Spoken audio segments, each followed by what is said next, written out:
Salut, salut! Et oui, toujours là, Rebecca, pour le défi lecture de la Bible de l'aurore au crépuscule. Garde ta motivation. Merci Seigneur parce que justement, tu nous aides à rester motivés, même quand c'est pas facile, même quand c'est difficile, tu nous aides à pouvoir continuer, quoi qu'il arrive, à pouvoir lire nos passages tous les jours. Alors viens s'il te plaît, nous aider à comprendre le passage du jour et nous parler personnellement au nom de Jésus. Amen. Nombre 12, verset 9. L'Éternel se mit en colère contre eux et il se retira. À peine la nuée avait-elle quitté la tente que Myriam se trouva couverte d'une lèpre blanche comme la neige. Quand Aaron se tourna vers Myriam, il vit qu'elle était lépreuse. Alors il dit à Moïse, « De grâce, mon Seigneur, ne nous tiens pas rigueur du péché que nous avons commis dans un moment de folie.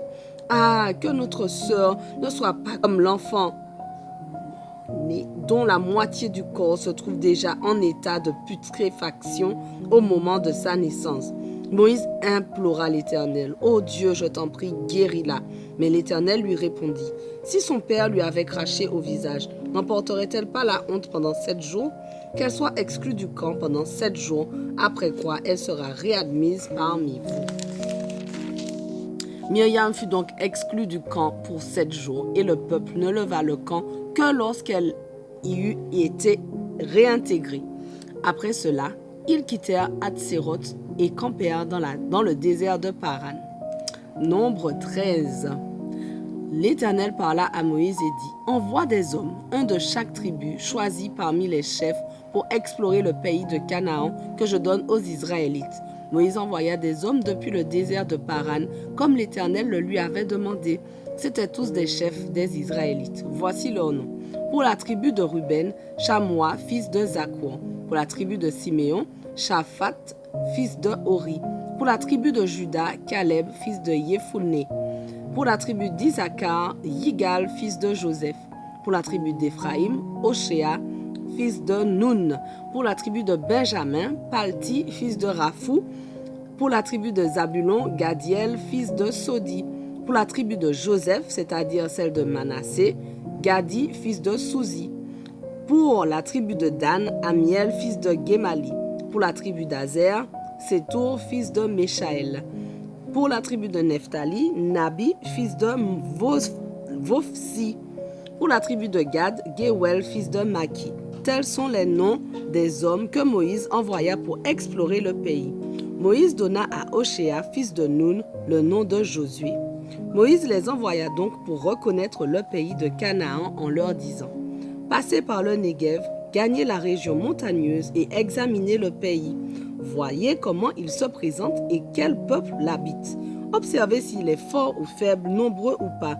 Voyez de quel genre est le pays où il habite, s'il est bon ou mauvais, et comment sont les villes, si elles sont ouvertes ou fortifiées. La terre est-elle fertile ou pauvre? Y trouve-t-on des arbres ou non? Ayez du courage et rapportez des fruits du pays. » C'était en effet l'époque des premiers raisins. Ainsi, ces hommes partirent et explorèrent le pays depuis le désert de Tsin jusqu'à Rehob, près de Lebo-Hamath. Ils montèrent dans le Négev et parvinrent à Hébron, où vivaient les familles d'Ahiman, de Sheshéaï et de Talmaï, descendants d'Anak. Hébron avait été fondé 7 ans avant Tanis en Égypte. Arrivés dans la vallée d'Eshcol, ils coupèrent un sarment de vigne portant une grappe de raisin si lourde qu'ils durent la porter à 2 au moyen d'une perche. Ils prirent aussi des grenades et des figues. C'est depuis lors qu'on a nommé ce lieu la vallée d'Eshcol de la grappe, en souvenir de la grappe de raisin que les Israélites y avaient coupée. Au bout de 40 jours, ils furent de retour de leur exploration du pays. Ils vinrent trouver Moïse et Aaron et toute la communauté des Israélites dans le désert de Paran à Kadesh. Ils leur rendirent compte de leur expédition et leur montrèrent les fruits du pays. Voici le rapport qu'ils firent à Moïse. « Nous sommes arrivés dans le pays où tu nous as envoyés. Oui, c'est vraiment un pays ruisselant de lait et de miel, et en voici les fruits. Seulement le peuple qui l'habite est terriblement fort. Les villes sont d'immenses forteresses et nous avons même vu des descendants d'Anak. Les Amalécites occupent la région du Négev Les Hittites, les Yébousiens et les Amoréens tiennent la montagne, et les Cananéens occupent le littoral de la Méditerranée et toute la vallée du Jourdain. Alors, Caleb essaya de faire taire le peuple qui commençait à s'en prendre à Moïse. Il lui dit: « Allons-y, faisons la conquête de ce pays car nous en sommes vraiment capables. » Mais les hommes qui l'avaient accompagné disaient: « Nous ne sommes pas en mesure d'attaquer ce peuple car il est plus fort que nous. » Puis ils se mirent à décrier le pays qu'ils avaient exploré devant les Israélites en disant: « Le pays que nous avons parcouru et exploré est une terre qui consume ses habitants. Quant à la population, que nous y avons vue, ce sont tous des gens très grands. Nous y avons même vu des géants, des descendants d'Anak, de cette race de géants. À côté d'eux, nous avions l'impression d'être comme des sauterelles. Et c'est bien l'effet que nous leur faisons. » Nombre 14. Nombre 14. Alors, toute la communauté se souleva et se mit à pousser de grands cris, et le peuple passa toute la nuit à pleurer. Tous les Israélites critiquèrent Moïse et Aaron, et toute la communauté leur dit: « Si seulement nous étions en Égypte, ou du moins dans ce désert, pourquoi l'Éternel veut-il nous mener dans ce pays-là pour nous y faire massacrer par l'épée, tandis que nos femmes et nos enfants deviendront la proie de nos ennemis? Ne ferions-nous pas mieux de retourner en Égypte? » Et ils se dirent l'un à l'autre: « Nommons-nous un chef et retournons en Égypte. » Moïse et Aaron tombèrent face contre terre en présence de toute l'assemblée réunie des Israélites.